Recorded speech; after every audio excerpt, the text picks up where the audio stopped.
meus irmãos, os irmãos presentes, os irmãos da internet. Eu acho que hoje em grande número os irmãos da internet, né? Essa semana foi uma semana de grande desfalque para nós aqui na igreja, muitas famílias já com casos confirmados de coronavírus, outros ainda com suspeita, inclusive nosso pastor, né, já fez o exame, está aguardando o resultado, está em casa, mas está bem, saúde boa. Os demais irmãos também que foram infectados do possível bem. A irmã Letícia informou que o pequeno Anthony ontem está um pouco. O Eduardo teve o sintoma mais clássico, apresentou, embora não tenha vindo o resultado, mas já se decreta então a infecção, porque ele perdeu o olfato e paladar, né? O irmão Márcio e Lidiane já confirmados. O Fabiano já confirmou? Não, se não está em suspeita ainda, né? Não tem o resultado, mas tiveram sintomas também. Então eu queria iniciar orando a Deus por esses irmãos que estão com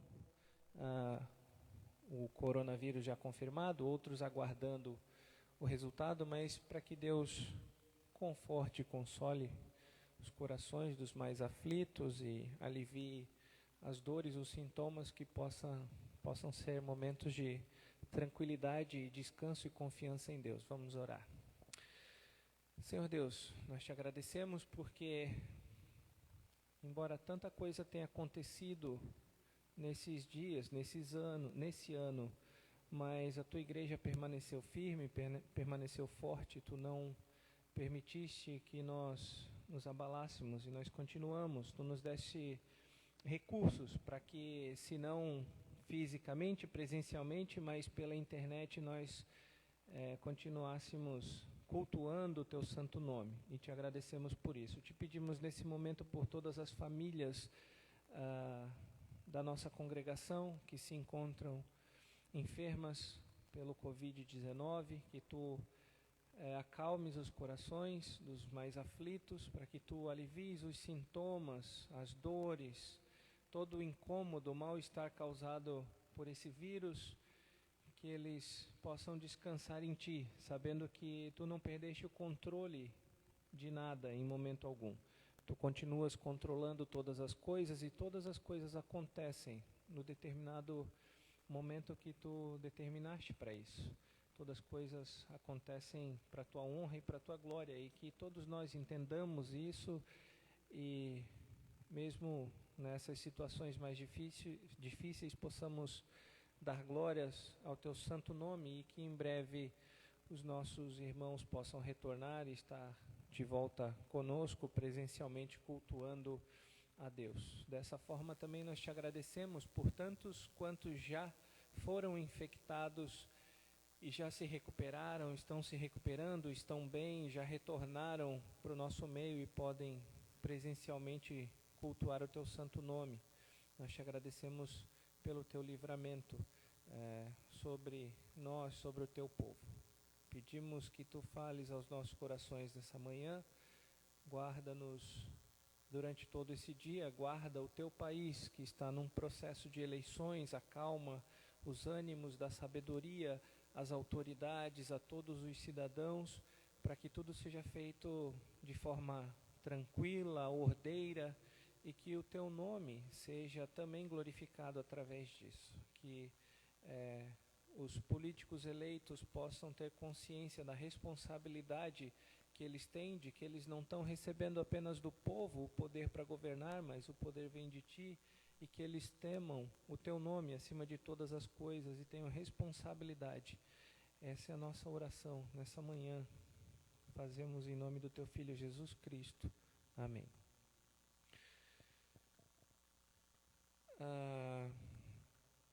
Salmo de número 61. Eu gostaria de ler com os irmãos o Salmo de número 61.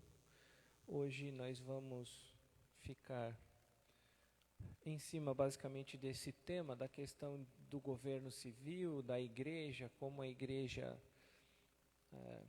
se posiciona, ou como a igreja deve ver essa questão dos governantes, até que ponto a gente deve se envolver nessa questão.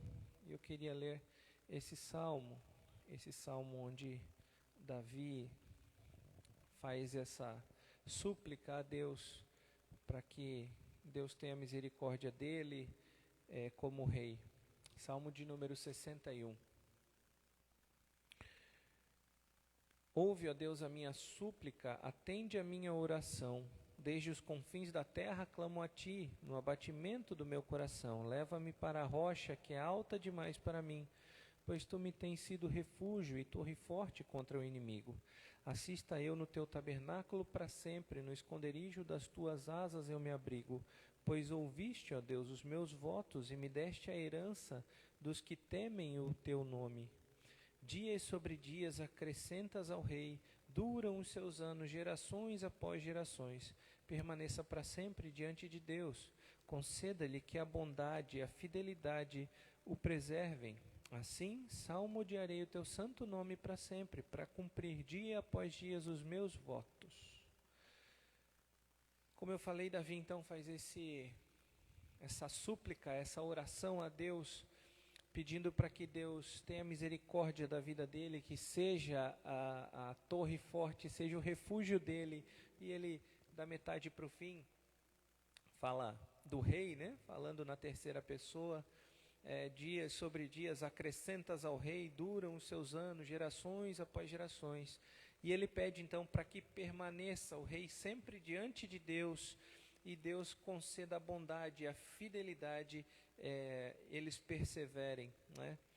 Então esse é o nosso desejo nesse dia, né? De que nós tenhamos essa consciência nesse dia de eleições, em que os ânimos ficam acirrados. Todo dia de eleição é tenso, mas de eleições municipais os ânimos se afloram um pouco mais, mas que nós tenhamos sabedoria e que a nossa oração também seja como a de Davi, pedindo para que a gente, para que nós peçamos, né, para que as nossas autoridades temam a Deus acima de tudo e permaneçam na bondade e na fidelidade, perseverem nisso e governem não para os próprios interesses, mas para o interesse do povo, porque isso faz bem não só a eles, mas a tanto os ímpios quanto os justos, né, são governados por eles. Que nós também façamos isso, oremos diariamente por eles, pelos nossos governantes. Eu convido os irmãos para cantarmos o hino 193. Isso, eu ia dizer o número errado, 193. Nos coloquemos de pé, cantemos o hino, 93, perdão, não é 193, é 93. Façamos o canto desse hino.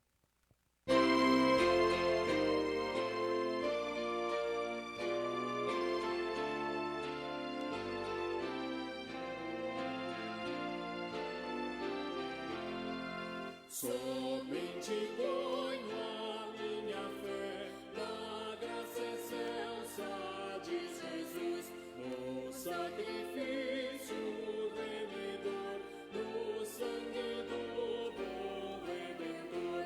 A minha fé e o meu amor estão firmados no Senhor, estão firmados no Senhor. Se não lhe posso a paz viver, é pela fé que vou viver. Em cada transe a suportar, eu hei de nele confiar. A minha fé e o meu amor estão firmados no Senhor, estão firmados no Senhor.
irmãos podem se assentar, eu convido as crianças que venham à frente e nós vamos orar por elas, para que elas possam descer para a sala, para as professoras, e sejam edificadas também com a palavra de Deus. Oremos. Senhor Deus, agora onde nós dividimos as classes entre os adultos, as crianças, que Tu prepares o coração, tanto de nós adultos como das crianças, para recebermos a Tua palavra, para que nós entendamos os mistérios revelados nas Tuas Escrituras, para que faça sentido os Teus ensinamentos na nossa vida, e nós não apenas aprendamos, mas também possamos colocar em prática, que a nossa vida seja mudada através do que nós aprendemos diariamente nas Santas Escrituras. Dá sabedoria a mim, que falaria aos adultos, e dá sabedoria às professoras também das crianças, para que elas possam falar de forma clara, objetiva e mais pura possível os Teus ensinamentos. É isso que nós te pedimos, em nome de Jesus Cristo. Amém. Hoje desfalcados até das crianças. Essa semana foi uma semana de duro golpe mesmo para a nossa congregação. Será que isso aqui funciona, Guga? Não, acho que não, né? Nunca funcionou direito, acho que agora menos ainda. Mas enfim, eu vou pedindo para você ir trocando aí, não tem problema. Então vamos lá. Eu vou pedir para os irmãos abrirem em 1 Pedro, é o nosso texto base da nossa reflexão, do nosso estudo nessa manhã. Como eu já venho falando desde o início, um dia de eleições, né, por todo o Brasil, eleições municipais, e sempre é importante nós refletirmos à luz das Escrituras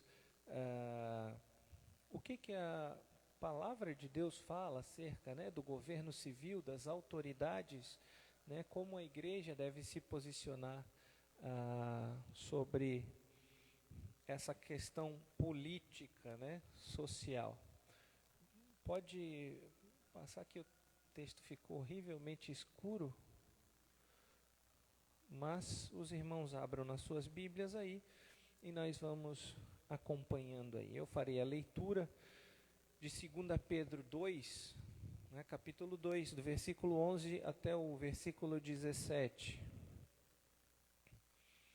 Diz assim: Amados, exorto-vos como peregrinos e forasteiros que sois, a vos absterdes das paixões carnais que fazem guerra contra a alma, mantendo exemplar o vosso procedimento no meio dos gentios, para que naquilo que falam contra vós outros, como de malfeitores, observando-vos em vossas boas obras, glorifiquem a Deus no dia da visitação. Sujeitai-vos a toda a instrução humana por causa do Senhor, quer seja ao rei como soberano, quer as autoridades como enviadas por ele, tanto para castigo dos malfeitores, como para louvor dos que praticam o bem. Porque assim é a vontade de Deus, que pela prática do bem façais emudecer a ignorância dos insensatos. Como livres que sois, não usando todavia a liberdade por pretexto da malícia, mas vivendo como servos de Deus, tratai a todos com honra, amai os irmãos, temei a Deus, honrai o rei. Esse é o nosso texto básico, e ali versículo 13, 14, 15 e o 17, do 13 ao 17, basicamente, é onde ele fala sobre autoridade, sobre a nossa postura quanto às autoridades, né, como nós devemos proceder quanto às nossas autoridades. Mas é importante que a gente saiba sobre a autoridade, primeiro, da onde vem a autoridade, como foi constituída a autoridade. né? E o primeiro ponto é essa, que toda autoridade ela foi constituída por Deus, né? E eu não digo só autoridade civil, não digo só autoridade eclesiástica, isso é inerente do ser humano, a autoridade. Todos nós vivemos debaixo de determinada autoridade, seja na nossa família, seja no nosso trabalho, seja na igreja, em todo lugar onde nós habitamos, em toda a sociedade, nós estamos sujeitos a alguma autoridade. Há apenas uma pessoa que não tem autoridade, não tem ninguém superior ou aos pés de igualdade, que é o próprio Deus, Criador de todas as coisas. Ele é a autoridade suprema. Ele não deve satisfação a ninguém, ele não deve sujeição a ninguém. Ele é o Deus supremo, Criador de todas as coisas, mas todos os seres criados, né, toda a criação de Deus, ela é sujeita a alguma autoridade, né? Então, a autoridade ela se inicia lá em Gênesis. A gente já vê em Gênesis 1, versículo 26, onde Deus dá autoridade ao homem para governar sobre a criação, né? Vamos lá, eu não distribuí os textos de antemão aqui, mas vamos lá. Gênesis 1, 26 diz assim: também disse Deus, façamos o homem à nossa imagem, conforme a nossa semelhança. E veja agora, tenha ele domínio sobre os peixes do mar, sobre as aves dos céus, sobre os animais domésticos, sobre toda a terra e sobre todos os répteis que rastejam pela terra. Então Deus deu autoridade ao homem para sujeitar a terra. Deus deu autoridade, superioridade sobre a criação, sobre a natureza. Deus instituiu ali em Gênesis já essa autoridade, já foi instituída ali mesmo, né? E Gênesis 2, 19 e 20 também é uma ampliação, né? O capítulo 2 é uma ampliação do capítulo 1, um pouco mais detalhada. Os versículos 19 e 20 diz assim: havendo, pois, o Senhor formado da terra todos os animais, todas as aves, trouxe ao homem para ver como este lhe chamaria. E o nome que o homem desse a todos os seres viventes, esse seria o nome deles. Deu nome o homem a todos os animais domésticos, às aves dos céus e a todos os animais selváticos. Para o homem, todavia, não se achava uma auxiliadora que lhe fosse idônea. Veja que o relato aqui diz que o homem tinha uma obrigação, que era de nomear todos os animais passaram, né, pelo homem, né? Deus trouxe ao homem todos os animais e ele nomeou a todos os animais. E as escrituras dizem que o nome que o homem desse, esse seria o nome.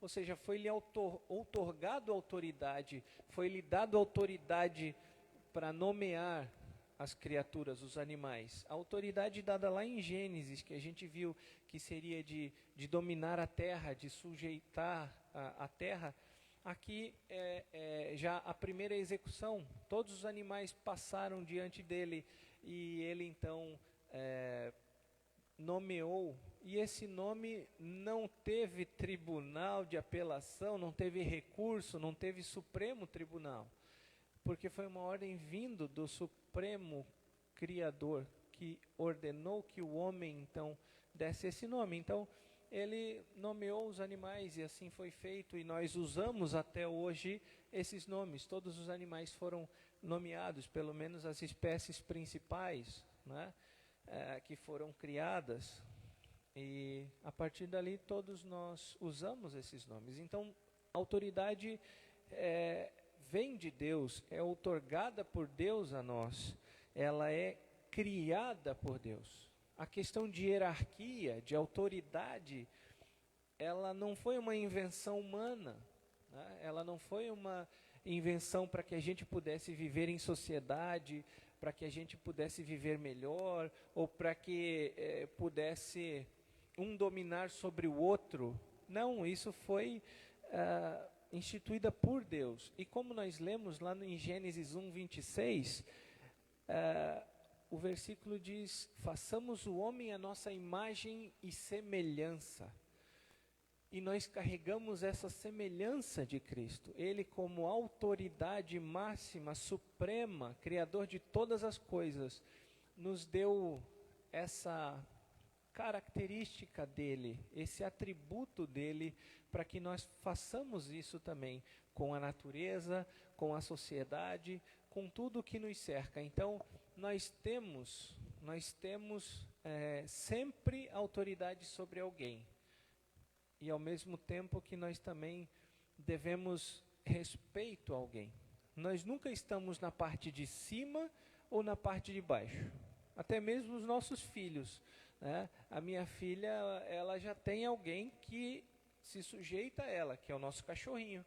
Nosso cachorrinho se sujeita a ela. Gênesis 1, 26, né? Sujeitai a criação. A criação é sujeita. Então, no começo ele não dava muita bola para ela não, mas ela começou a ficar firme na palavra e falar mais grosso, falar mais forte, e agora ele já entende quando ela não está contente. Zé, que senta! Ele na hora ele já senta, porque senão a coisa fica feia para ele, ou ela manda ele para a rua, e, enfim, ela já tem autoridade, né? Tem autoridade nas bonecas e tudo mais, mas ela já exerce autoridade. Isso é inerente do ser humano, isso faz parte da natureza do ser humano, né?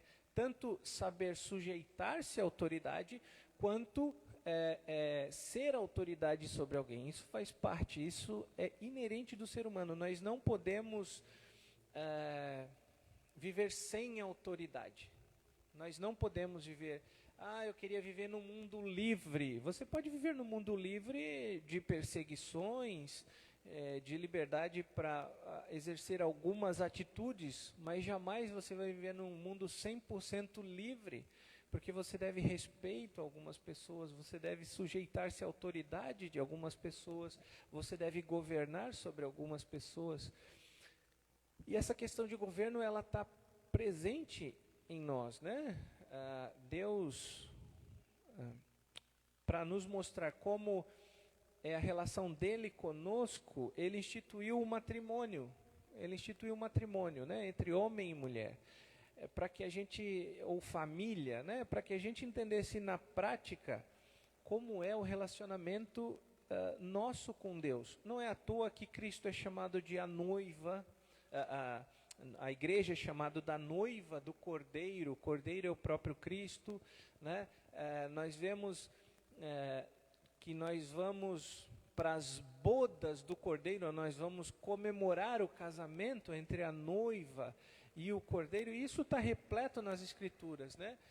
O casamento está ali descrito nas Escrituras, desde o capítulo 2 de Gênesis, que a gente leu, que ele finaliza dizendo assim: contudo, não se achava uma auxiliadora que lhe fosse idônea, ou uma auxiliadora que lhe completasse o homem.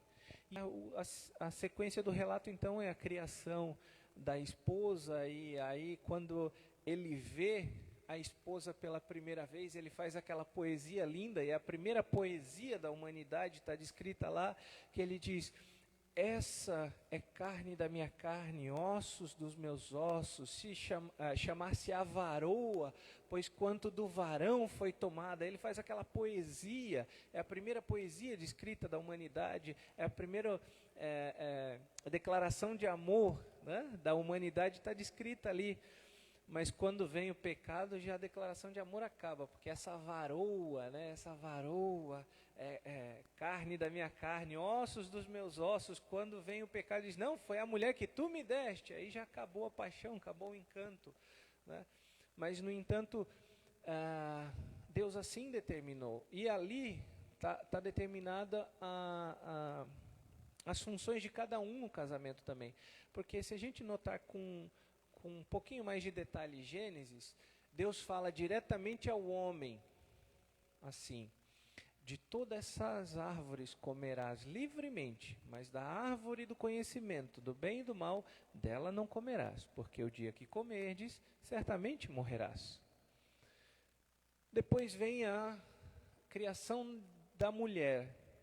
E a gente não percebe Deus falando isso para ela. Porque a gente entende que a autoridade do homem, não a autoridade de subjugar a mulher, de explorar a mulher, mas a autoridade pelo cuidado da mulher, pelo zelo da esposa, como parte dele, como ele mesmo falou, essa é ossos dos meus ossos, carne da minha carne, é parte integrante. Então ele deveria zelar por ela. E ele passa a instrução para ela.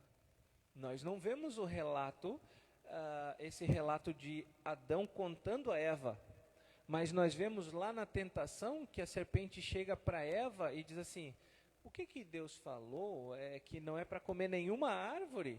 E Eva sabia muito bem, porque Eva diz: não, ele disse que a gente pode comer todas, mas essa aqui eu não posso comer. Só que aí ela erra um pouquinho, que não é o nosso foco, né? Que ela já exagera, ela diz: eu não posso comer e nem tocar. Mas isso é tema para um outro estudo. Mas enfim, mas a autoridade já está descrita ali, né? O homem, ele está sujeito a Deus.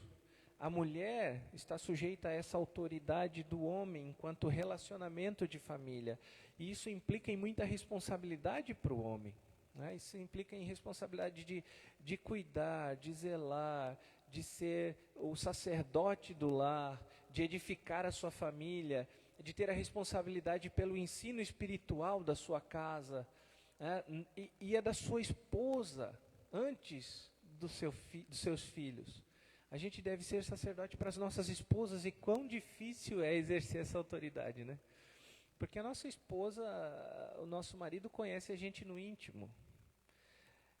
Eles sabem os nossos pecados, as nossas mazelas, as nossas falhas, né? E às vezes a gente se sente envergonhado tendo que exercer a autoridade, ou por um determinado versículo, texto que nós estamos lendo,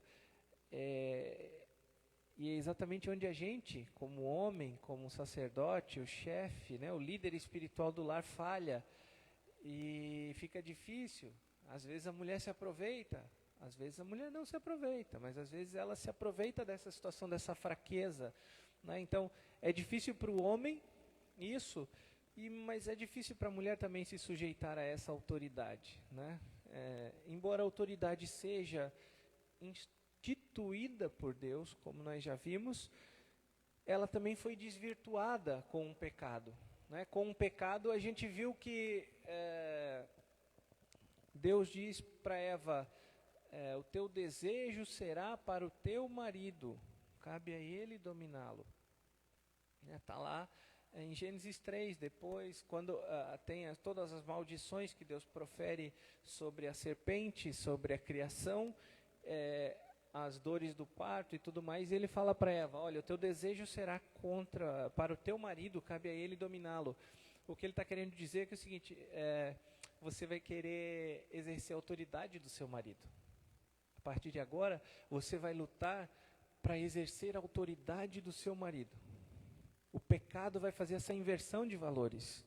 Você vai querer ser ou igual em responsabilidades dadas por Deus, ou ainda maior, e subjugar o seu marido, e exercer a cabeça do lar. Mas não foi isso que Deus deu. Mas isso Deus deixou bem claro, que seria fruto do pecado, fruto da desobediência. E esse é um problema que nós temos hoje com as nossas autoridades. Nós temos problemas com autoridades. Nunca é fácil a gente sujeitar-se às autoridades. No trabalho, a gente se sujeita às autoridades, mas a gente não se sujeita com tranquilidade, com alegria, com facilidade. A gente se sujeita sempre com o pé atrás, sempre discordando de alguma coisa que os nossos superiores falam, sempre, se fosse eu faria diferente, se fosse eu fazia assim, fazia assado, né? Essa questão de autoridade, ela é muito complicada para nós, né? Mas vamos seguindo aqui. O segundo ponto da instituição de autoridade está lá em Gênesis 9. Veja que Deus dá autoridade institui o governo como poder de espada agora. Ele dá uma autoridade agora sim na questão civil. Vamos abrir lá em Gênesis 9, de 1 a 20. Essa é a aliança que Deus faz com Noé, né? Depois que eles saem, que as águas baixam, que Noé sai, que Noé levanta um altar ao Senhor. Então, Deus faz essa aliança com Noé. E eu vou ler com os irmãos aqui. Abençoou Deus a Noé e a seus filhos e lhe disse: sede fecundos, multiplicai-vos, enchei a terra. Pavor e medo de vós virão de todos os animais da terra e sobre todas as aves dos céus. Tudo o que se move sobre a terra e todos os peixes do mar, nas vossas mãos serão entregues. Deus aqui reafirmando o que nós lemos lá em Gênesis 1, essa autoridade sobre a criação. Deus reafirma nessa aliança que ele faz com Noé, essa autoridade. Ele diz: olha, os animais terão medo de vocês, porque vocês serão uma autoridade superior a eles, e eles vão tentar fugir de vocês, né? Todos esses animais nas vossas mãos serão entregues. Versículo 3, tudo o que se move vive, ser-vos-á para alimento, como vos dei a erva verde, tudo vos dou agora. Carne, porém, com sua vida, isto é, com seu sangue, não comereis. Certamente requererei o vosso sangue, o sangue da vossa vida, de todo animal requererei, como também da mão do homem. Sim, da mão do próximo, de cada um, requererei a vida do homem. Se alguém derramar o sangue do homem, pelo homem se derramará o seu, porque Deus fez o homem segundo a sua imagem. Mas sede fecundos, multiplicai-vos, povoai a terra, e multiplicai-vos nela. Até aqui eu acho que tá bom, porque aqui já ficou bem claro o poder de espada que Deus dá ao homem. E isso é onde começa a se organizar, né? Após o dilúvio, com Noé, a família dele sai, e aí a família dele então cria a nova população mundial a partir dali. E Deus então dá esse poder de espada, diz: olha, se alguém derramar sangue de homem, pelo homem se derramará o seu, porque Deus fez o homem segundo a sua imagem. Quando ele diz fez o homem segundo a sua imagem, e diz que o sangue quem derramou o sangue de homem será o seu derramado, e ele fala da imagem, ele está querendo dizer que quem tira a vida de alguém, ele está querendo exercer uma autoridade que não é dele, uma autoridade que não é do ser humano, porque o único autor da vida, o único que tem o direito de dar e tirar a vida é o próprio Deus. E ele diz: olha, se alguém fizer isso, está pecando por querer ser igual a Deus. Esse é um ponto aqui nesse versículo. E o segundo, ele diz que Deus fez o homem segundo a sua imagem. Então isso é a ideia de que nós refletimos a imagem de Deus, embora distorcida com o pecado, mas quando o homem tira a vida de alguém, ele está atentando contra o próprio Deus, porque nós somos a imagem e semelhança de Deus.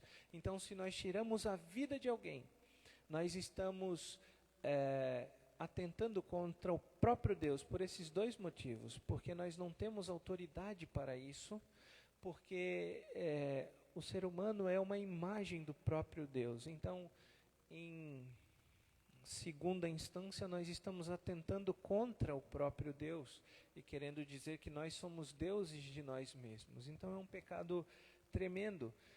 Mas eu não coloquei aqui, mas nós poderíamos puxar Levítico, onde tem inúmeros textos em que a autoridade agora de Moisés e dos líderes de 50, de 100, de 1000, são outorgadas também por Deus, e eles têm poder de espada. Só eles podem tirar a vida de alguém que tirou a vida de outro, ou seja, não é o olho por olho, dente por dente.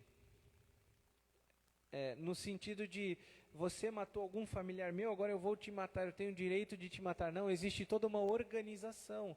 Só a autoridade dada por Deus tem o direito de exercer essa função de espada, tem direito de exercer essa função. Tanto é que na Terra Prometida eles tinham as cidades refúgio.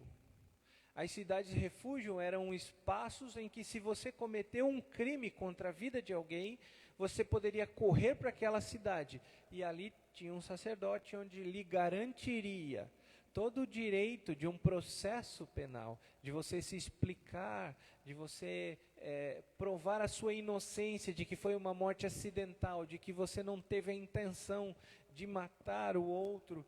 Então, você passaria por todo esse processo, porque a autoridade de espada foi dada, mas não a nós, a todos nós, mas foi dada principalmente às nossas autoridades. As nossas autoridades têm esse poder de espada, eles têm o poder para tirar a vida. E aqui a gente poderia também entrar para a questão de uma discussão longa, que é a questão de pena de morte ou não pena de morte, que também não é o nosso foco, mas aqui nós poderíamos entrar por esse caminho, para que a gente pudesse ver à luz das Escrituras como é que funciona, se nós somos a favor de pena de morte, prisão perpétua, enfim, nessas questões, mas não é o nosso foco. Mas vamos seguindo, que as Escrituras reafirmam um governo civil instituído por Deus. 1 Samuel, eu já estou quase terminando o horário e eu ainda estou no primeiro slide, mas eu preciso mostrar pelas Escrituras a origem, essa estruturação de toda o governo, para que a gente possa avançar. Então vamos lá, 1 Samuel 8, de 5 a 7.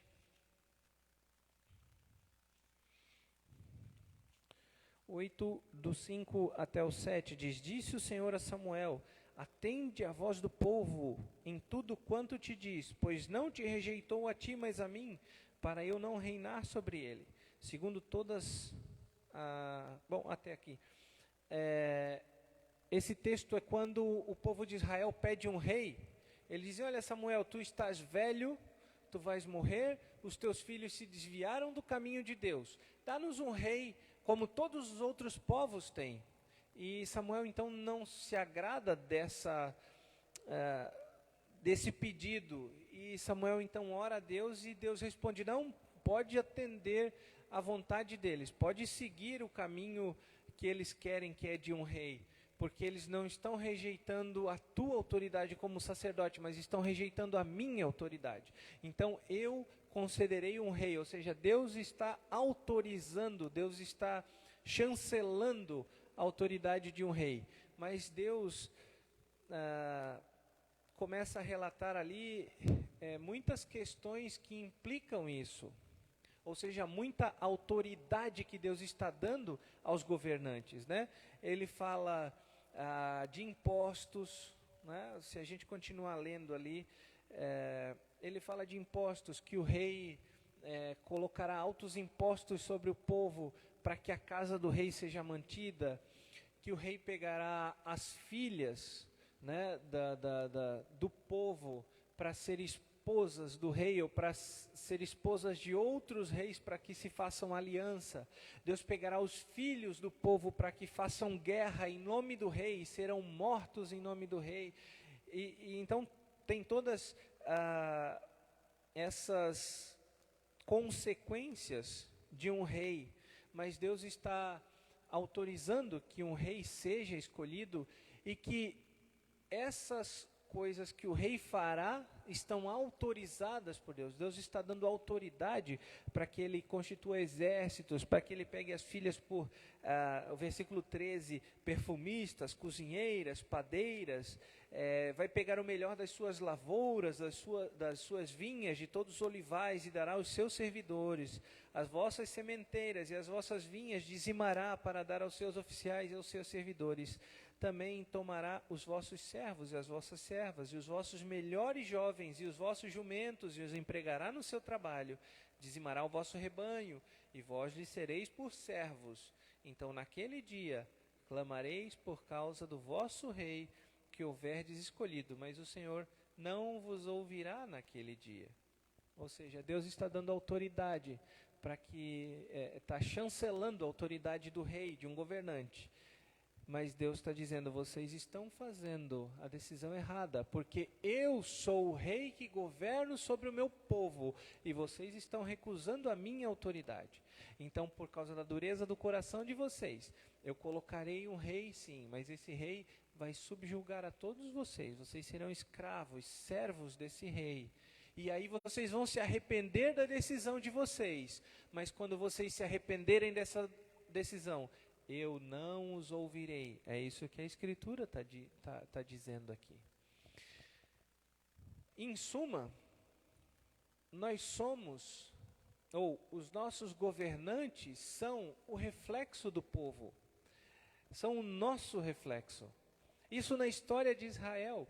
Nós vemos o povo se afasta de Deus, o povo não se mantém puro, se mistura com outras tribos, com outras nações, começa a adorar a outros deuses, se prostitui.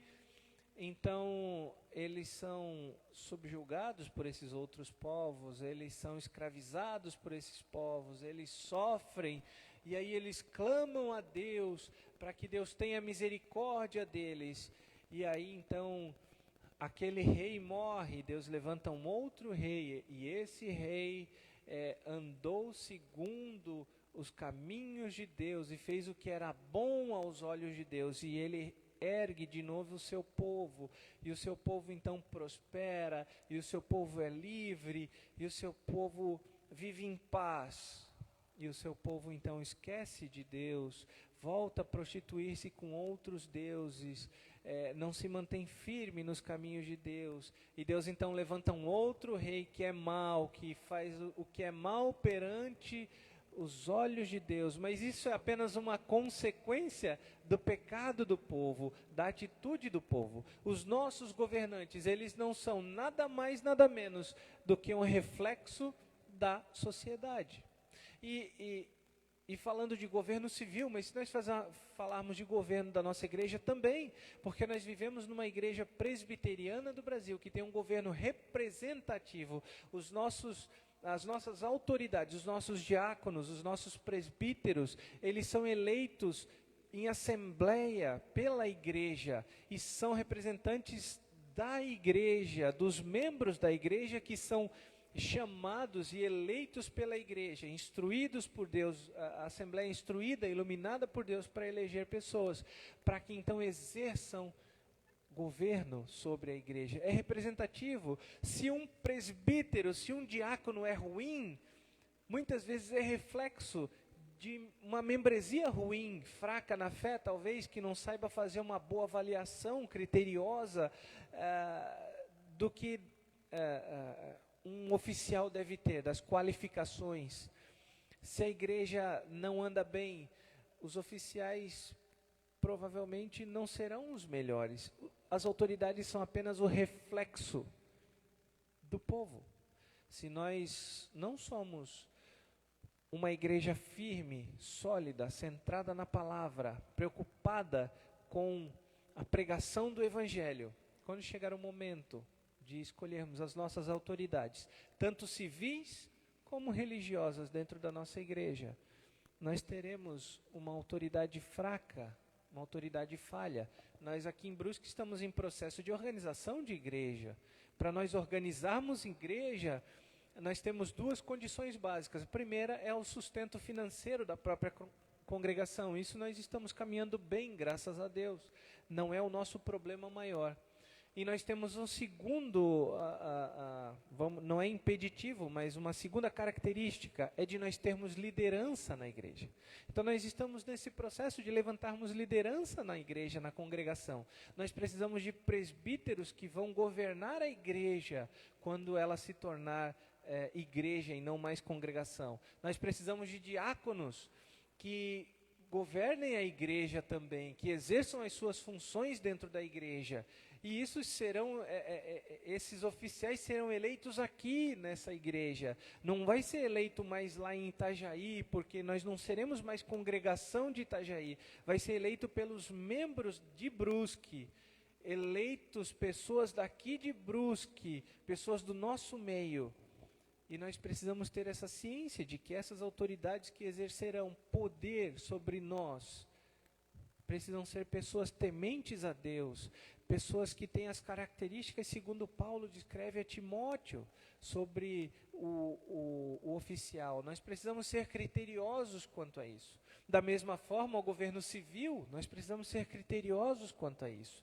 Nós não podemos abrir concessões porque é uma pessoa que fez algo bom, porque é uma pessoa bacana, porque eu conheço pessoalmente porque pediu voto, mas nós sabemos que, no geral, ou muitas vezes, quem está por trás não são pessoas boas, não são pessoas de boa índole, não são pessoas íntegras. Nós precisamos ser criteriosos sobre isso. Nós precisamos entender que todos são colocados no governo para honra e glória de Deus. Se eles fazem o que é mal perante Deus, não somos nós que vamos buscar justiça com as nossas mãos. É Deus, eles são autoridade sobre nós. Mas Deus é autoridade sobre eles, e eles devem prestar contas a Deus. Eles vão prestar contas a Deus. Não é a nossa função fazer justiça com a própria mão.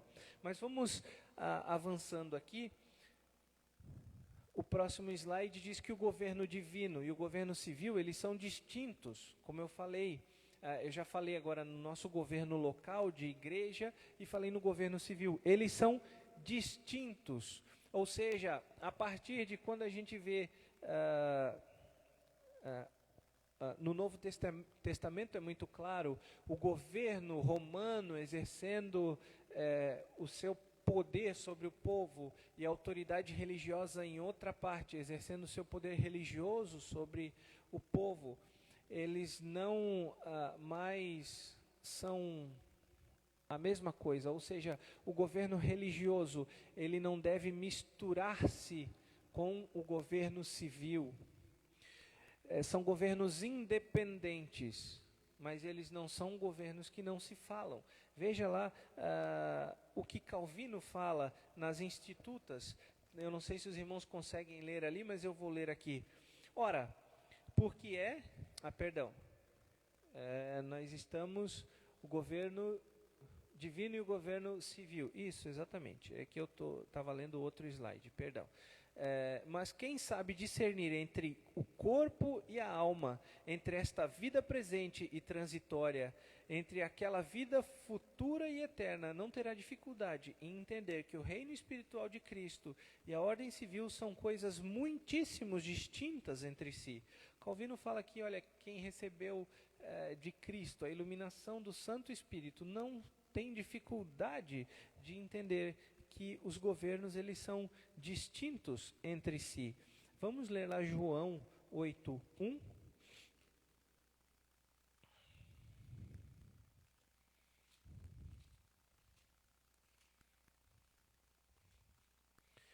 Jesus, entretanto, foi para o Monte das Oliveiras, de madrugada, voltou novamente para o templo, e todo o povo ia ter com ele, e assentando-os ensinava. Os escribas e fariseus trouxeram à sua presença uma mulher surpreendida em adultério, e fazendo-a ficar de pé no meio de todos, disseram a Jesus: Mestre, essa mulher foi apanhada em flagrante adultério, e na lei nos mandou Moisés que tais mulheres sejam apedrejadas. Tu, pois, que dizes? Isso diziam eles, tentando, para terem do que o acusar. Mas Jesus, inclinando-se, escrevia na terra com um dedo. Como insistissem na pergunta, Jesus se levantou e lhes disse: Aquele que dentre vós estiver sem pecado, seja o primeiro que atire a primeira pedra. E tornando a inclinar-se, continuou a escrever no chão.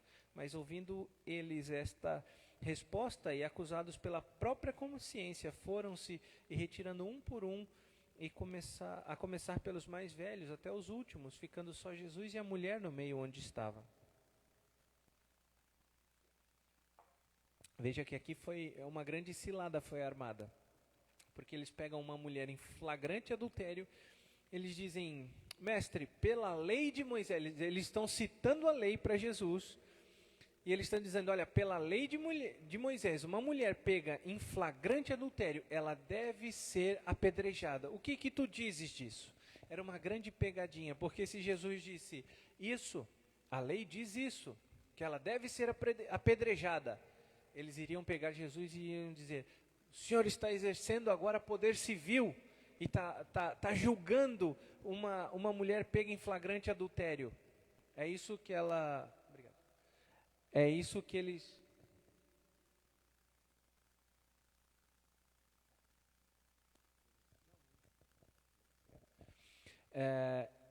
E eles iriam então pegar Jesus pela questão do governo civil, dizendo, você está exercendo autoridade civil sobre essa mulher, você não tem autoridade para mandar apedrejá-la.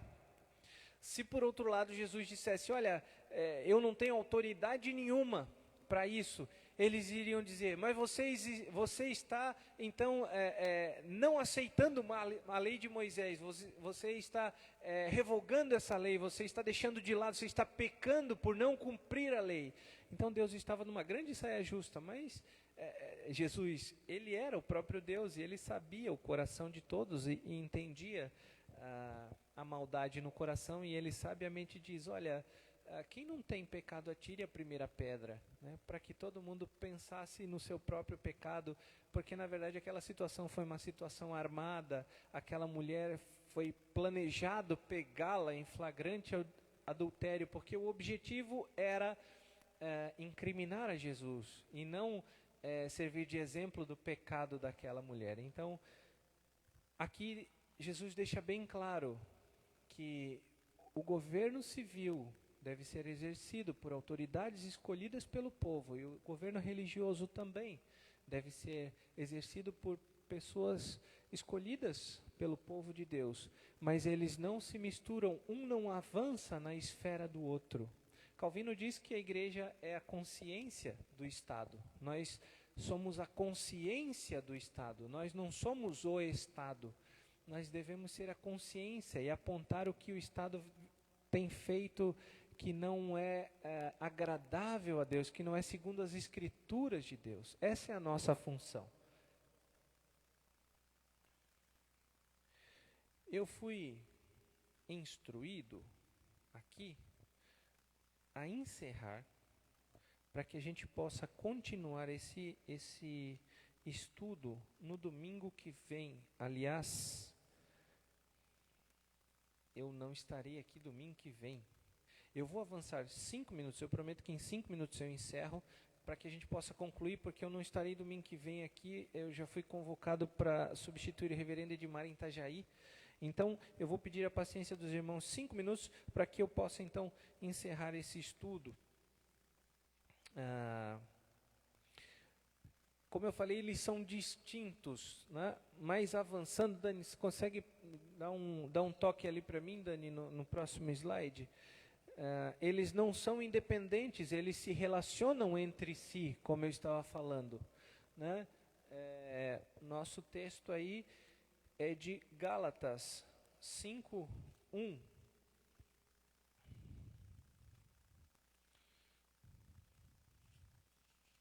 Até a gente quer ter mais pressa, até os textos da Bíblia, eles se embaralham aqui. Para a liberdade foi que Cristo nos libertou, permanecei, pois, firme, e não vos submetais de novo a julgo da escravidão. E é importante que a gente leia também o outro texto que está colocado ali, que é em 1 Coríntios, porque ele faz contraste, Calvino, naquela afirmação ali abaixo, ele faz contraste entre esses dois textos, que é de 1 Coríntios 7, 20 e 21.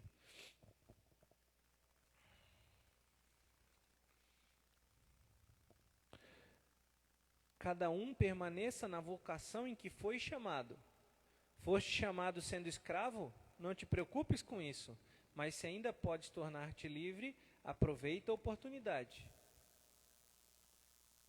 É isso que Paulo está falando aqui. Aí ele continua, porque o que foi chamado no Senhor sendo escravo é liberto do Senhor. Semelhantemente, o que foi chamado, sendo livre, é escravo de Cristo.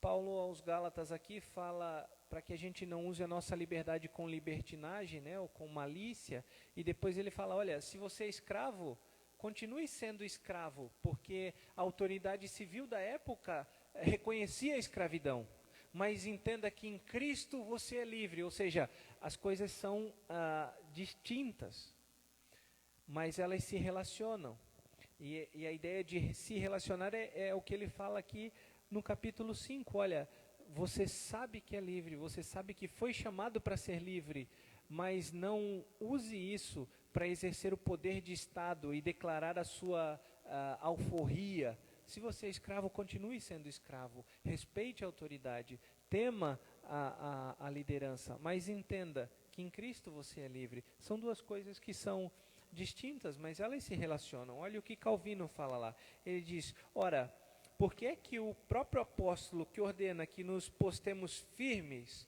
não sujeitando ao jugo da escravidão, que foi o que nós lemos em Gálatas, em outro lugar veda que os servos estejam ansiosos quanto a seu estado de escravidão, senão porque a liberdade espiritual pode persistir muito bem lado a lado com a sujeição política. Exatamente o que eu acabei de falar é o que Calvino afirma aqui. Olha, Paulo lá está falando sobre a sujeição, né? Não nos sujeitarmos ao jugo de escravidão, mas ele está falando de escravidão do pecado, da impiedade. E aqui em Coríntios ele fala, olha, se você é escravo civil, da lei civil, permaneça na escravidão civil, mas sabendo que você foi livre do jugo do pecado. Pode seguir o próximo slide, por favor, Dani. Não tem mais o próximo slide? Não. Ué, falhou. Não tem problema. Só para concluir então, meus irmãos, o governo, seja ele qual for, faz parte do nosso cotidiano. Seja ele religioso, seja ele civil, seja ele municipal, estadual, seja ele hierárquico dentro da nossa empresa, dentro da nossa casa, dentro da nossa família.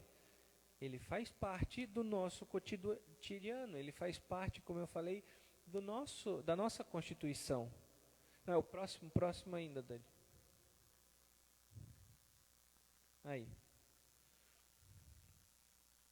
Apenas o próprio Deus é a autoridade máxima, no qual não existe outra em pé de igualdade, nem mesmo superior, e no qual toda a autoridade nessa terra está sujeita e presta contas. Deus é o Supremo Senhor, a quem todos hão de prestar contas.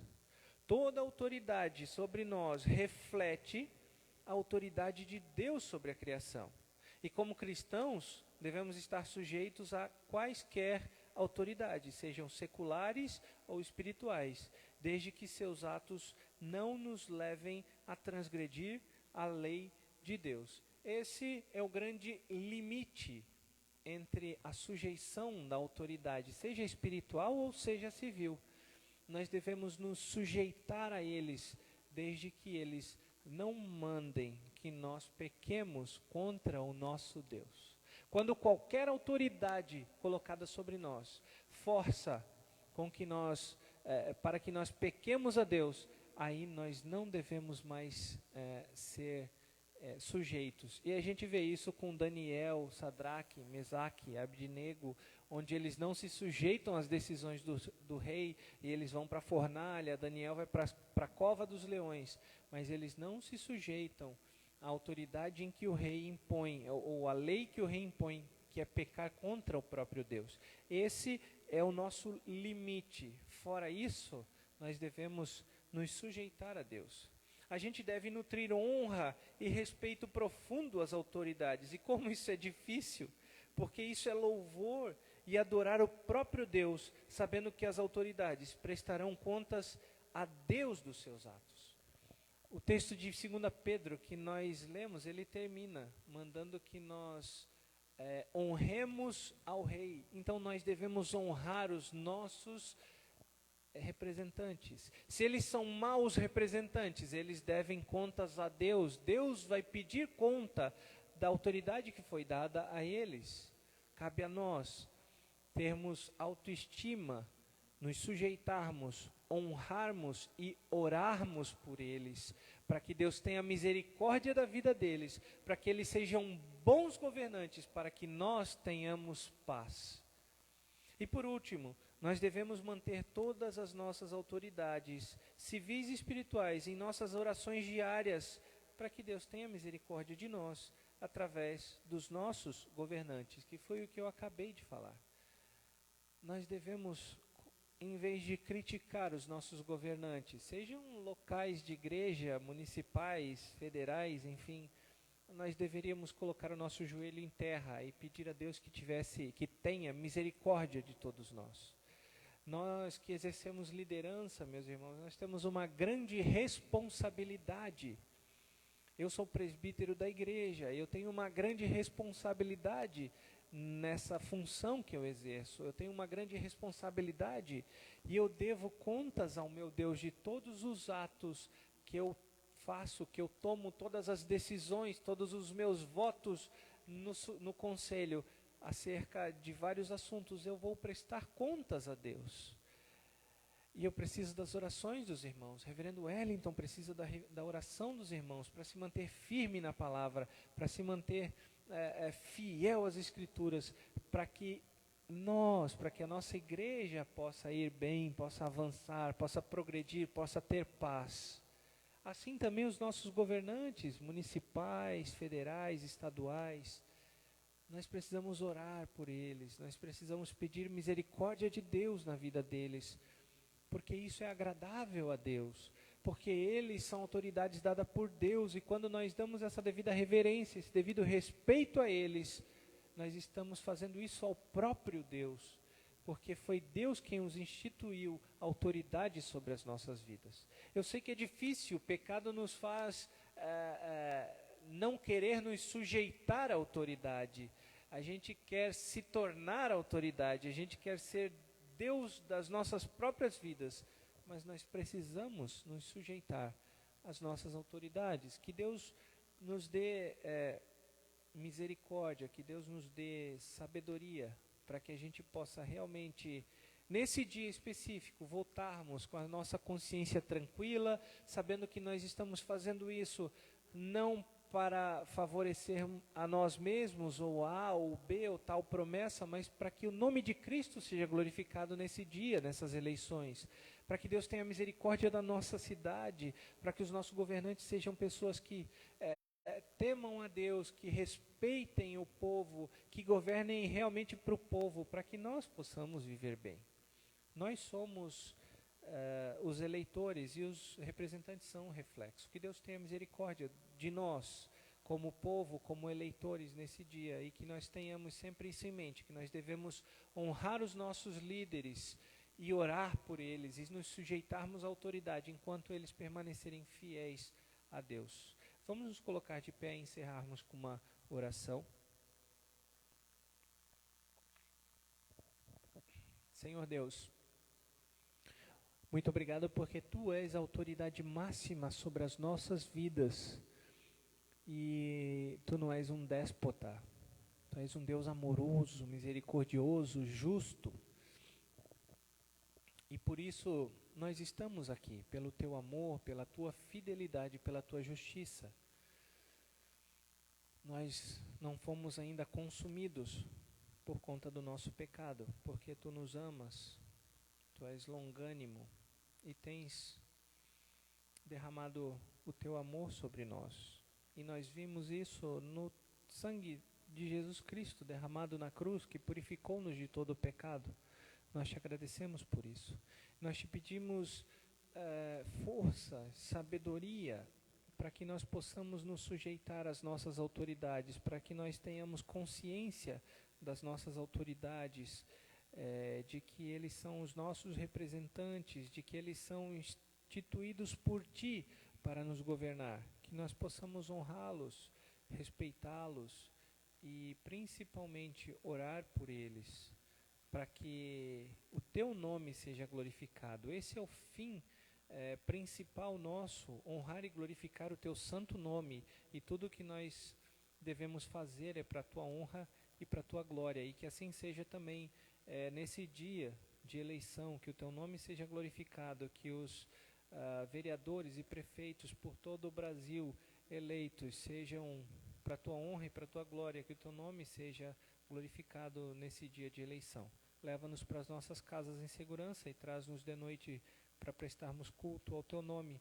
Mais uma vez eu lembro de todos os enfermos, visita a cada um, alivia as dores, dá tranquilidade e sabedoria a cada um. É isso que eu te peço em nome do teu Filho Jesus Cristo.